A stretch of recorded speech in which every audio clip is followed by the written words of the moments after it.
Today's sermon is titled, Why We Need a Chumash Heritage National Marine Sanctuary, to be delivered by P.J. Webb. P.J. is a public interest attorney focusing on marine conservation, wildlife advocacy, and environmental justice. She is a recipient of the Bill Deneen Environmental Award, the National Marine Sanctuary Volunteer of the Year Award, and the Leon Panetta Sea Star Award. She is an advisor to the Northern Chumash Tribal Council and serves as an at-large representative on the Monterey Bay National Marine Sanctuary Advisory Council.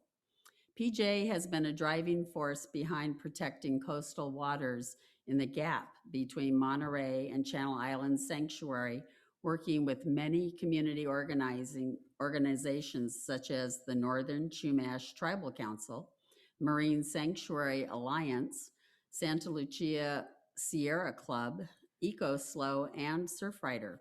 Together, our community is working toward the ultimate designation of a Chumash Heritage National Marine Sanctuary in Central California. Please welcome P.J. Webb. Thank you, Dolores. Thank you, Dolores. I've been here before. I brought Palula along with me. And I'm getting this out of the way right at the beginning. We lost Palula this year during COVID, and she's a very wise woman. And if you want to read more of her wisdom, her book is Earth Wisdom, A California Chumash Woman. So I'm here to talk about the Chumash Heritage National Marine Sanctuary. That's no real big surprise if I'm here. That's what I'm usually doing. I also want to shout out to Gwen Kellis. Gwen, who is a good friend of mine and a good friend of yours, is also a member of the Monterey Bay National Marine Sanctuary Advisory Council. We are both appointed to advise the superintendent of the Monterey Bay National Marine Sanctuary. And we serve from the very south of Monterey's National Marine Sanctuary. We are a border town here. To the north of us is the Monterey Bay National Marine Sanctuary, but to the south of us, there is no National Marine Sanctuary. So if we're gonna have a National Marine Sanctuary, isn't the idea of focusing it about the Chumash heritage just an added bonus? You know, we get the sanctuary protection and we get to celebrate Chumash culture, which is that of people who feel that they're responsible for taking care of Mother Earth, Grandmother Oceans, and all the living beings. So if I could have the first slide, please, or the next slide, I guess it is. Some of the reasons why a sanctuary is really helpful is because it helps protect natural and cultural features. And could I have the next slide? Thank you. You might recognize this. This is Lisa Moo, which is Morro Rock, along with those lovely stacks, and a humpback whale breaching. One of the goals for a National Marine Sanctuary is to secure the habitat for species close to extinction. The National Marine Sanctuaries Act makes the goal of having a National Marine Sanctuary to use ecosystem-based management to make the whole of the ecosystem safe and thriving and non-toxic so that all species can thrive. There's not many mechanisms of our federal government, and I'm an attorney who deals with federal legislation a lot. The National Marine Sanctuaries are the only legislative tool that uses ecosystem-based management. What that means, that big word, is they have to take into account in all their decisions, is this good for the entire ecosystem? And when it's good for the ecosystem and that's your guiding goal, the decisions that are made protect all the living things there to the best of their ability. If I could have the next slide. Also, to promote understanding and tending care of our oceans. One of the things I appreciate about the National Marine Sanctuary System is their main tool that they use is to educate and do outreach to people so that people get out in the ocean, learn to love the ocean, because you don't feel the need to protect something unless you know it, you're in it, and you learn how to take care of it. Next slide, please.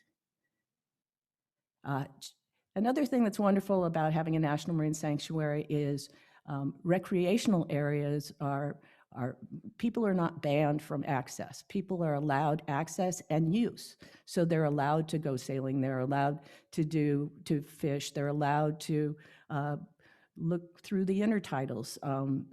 So one of the things that's nice is it encourages, the sanctuary system encourages people to get out in the water and enjoy it and learn how to do it sustainably and to protect it. Next, please. Fishing. Fishing is a great joy, and it's a source of food. It's an important food source. And for the Chumash peoples, they have a long history, 15,000 to 20,000 years, of being out in the water, navigating in the water, and fishing, and using it as an important source. A lot of times we hear in this community or community south of us that they don't want a national marine sanctuary because they already are overregulated and they don't need any more regulations. Well, the national marine sanctuaries do not regulate fishing. They don't have the power to do that. It is not in their jurisdiction. But what they do is keep the habitat thriving so that it'll be safe for the fish. So it's another good reason to have a national marine sanctuary, like I need any. Go forward, please. I'm only gonna, instead of doing all 52 slides that this original Chumash slideshow had, I'm only giving you a short piece, so I'm highlighting 2 of the areas that are important. The map you see over there is a map that shows with the red line, I know it's hard to see, it shows from Big Sur down to Cayucas Creek, and that is one continuous kelp forest. We are so lucky to have this kelp forest because the kelp forest, it's a breeding ground for fish. It's beautiful. It helps uptake carbon. And one of the reasons why we have this beautiful kelp forest is because of those cute little furry guys on the lower right-hand corner, the sea otters. Sea otters eat urchins. They love urchins. When you find a sea otter that is a purple urchin eater, their teeth are actually purple. They have metabolized that purple urchin and it comes out in their teeth. I know because I've been fortunate enough to handle otters unfortunately when they're injured. But without sea otters, the urchins can take over the kelp forest, and that's a big problem north of here. And that one of the reasons why they have that problem is because they don't have those cute little fuzzy wonderful sea otters. So that shows you from Big Sur down to Cayucas Creek.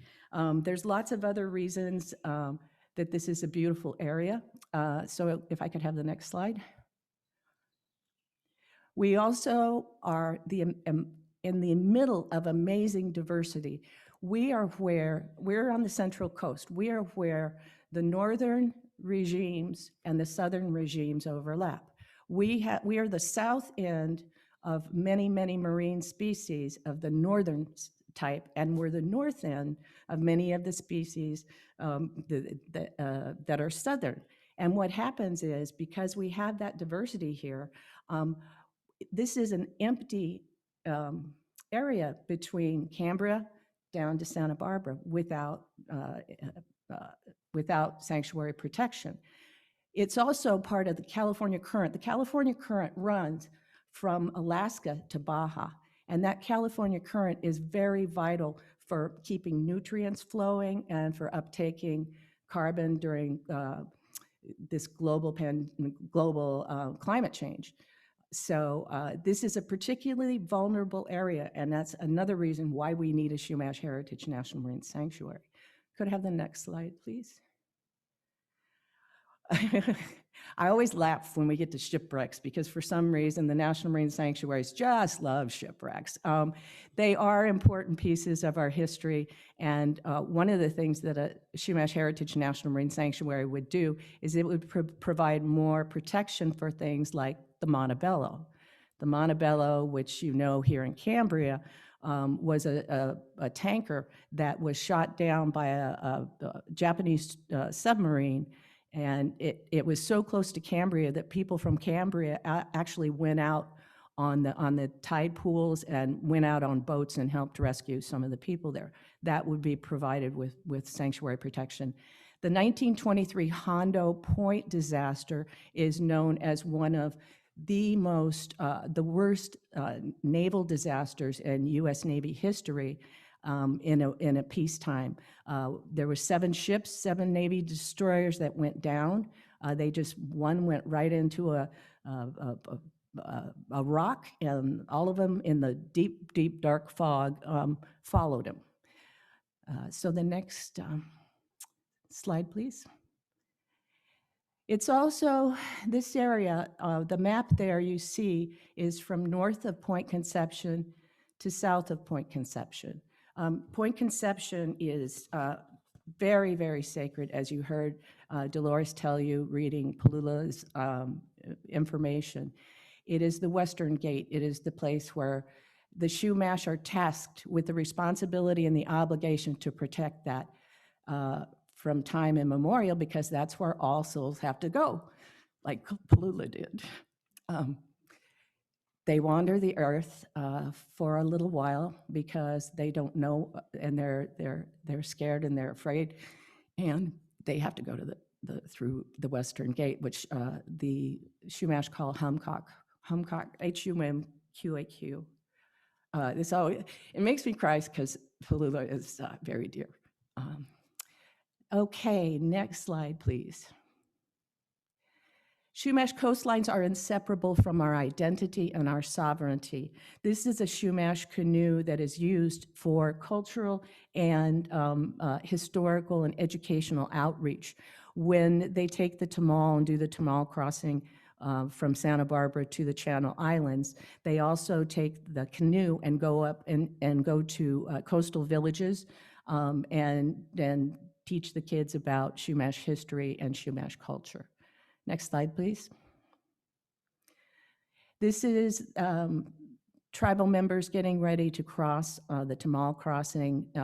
It happens as often as possible that the weather permits, and the Coast Guard and the National Marine Sanctuaries help escort the tribal Tamals across the channel. The channel between Santa Barbara and Channel Islands is one of the busiest shipping lanes there is in the world. And their spirit animals, the dolphins and the whales, are important to them. Next, please. This is a picture of Wishtoyo, a fellow Chumash clan, and they have an educational facility in Malibu, just north of Malibu, and this is a picture from their practices there. As long as we have beautiful, intact Chumash culture still thriving, we have a reason to continue. Okay, here I go again. I'm passionate to fight for the protection of our lands, our peoples, and our ancestors. Next slide, please. So that's the Chumash Heritage Marine Sanctuary. And now I want to tell you why it's really important that we have it, and why it's actually, I think, going to happen. As you may have noticed, we have a new administration. And they put out, just within the last couple of weeks, the America the Beautiful report. And this is a Biden-Harris administration policy. And they have, just like you have principles, and I really liked you talking about Principle 7. They put out principles that are supposed to guide the new lawmaking. Principle number 1, pursue a collaborative and inclusive approach to conservation. Kind of sounds like a Unitarian Universalist put this together. The Northern Chumash Tribal Council has led a diverse grassroots campaign. It's interesting, the National Marine Sanctuaries sort of demand that you have grassroots campaigns, but grassroots campaigns are led by volunteers and with very few resources. But then as we go along in the system to get a new sanctuary, they want us to have the the heart of David and the size of Goliath. So we have managed to put together a whole community. We've got surfers, we've got grandparents, we've got people who fish, we've got people who are teachers, and that's why we're so strong in going into this process. The second principle is conserve America's lands and waters for the benefits of all people. And National Marine Sanctuary is for the benefit of all people, to protect the ecosystem and to allow uses such as fishing within sustainable limits. Principle number 3, support locally led and locally designed conservation efforts. It's like they wrote this for us because we are truly locally led and locally designed. Principle number 4, well, this is my favorite. Honor tribal sovereignty and support the priorities of tribal nations.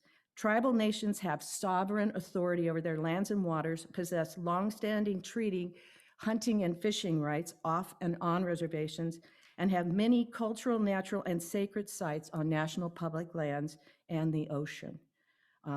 Just to give you an example, on Vandenberg Air Force Base, there are over 800 known archaeological sites of Chumash villages. And they are of such a quality that they've been given international heritage status. Efforts to conserve and restore America's lands and waters must involve regular, meaningful, and robust consultation with tribal nations. I'm looking forward to watching this happen. These efforts must respect and honor tribal sovereignty, treaty and subsistence rights, and freedom of religious practices. Federal agencies should seek to support and help advance the priorities of American Indians, Alaskan Natives, Native Hawaiians, and Indigenous leaders, including those related to sustainable land management and the conservation of natural, cultural, and historical resources. Well, I don't have to tell you how that fits in with the Chumash Heritage National Marine Sanctuary because it's obvious. So it sounds like the administration really will help us out with this one if they're going to follow the principles that they're putting forth. Another principle, pursue conservation and restoration approaches that create jobs and support healthy communities. Conserving and restoring the nation's lands and waters can yield immense economic benefits. A healthy ocean, for example, supports productive fisheries and vibrant working waterfronts. And we know with the changes that have happened to our communities around here, we really do need that extra economic push because we're changing over to address global climate change into sustainable renewable energy, and we're powering down and decommissioning a nuclear power plant and the power plant in Morro Bay. Principle 7, use science as a guide. Finally, science. NOAA, National Oceanographic and Atmospheric Administration, is all about science. And now we can get science back into the room instead of pressuring scientists and researchers to falsify their conclusions from their studies because global climate change doesn't exist.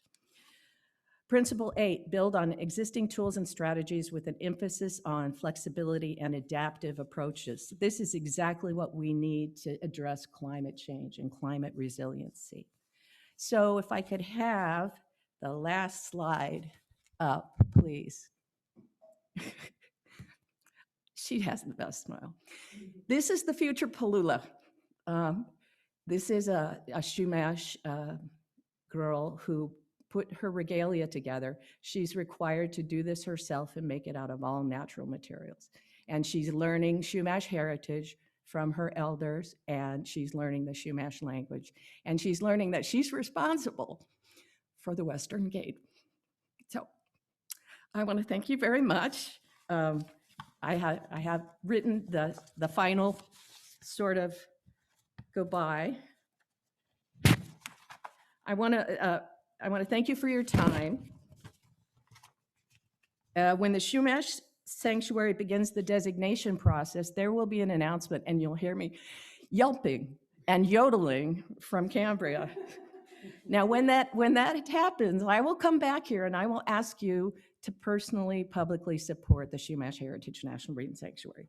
I bring thanks from Northern Chumash, and many blessings. Thank you.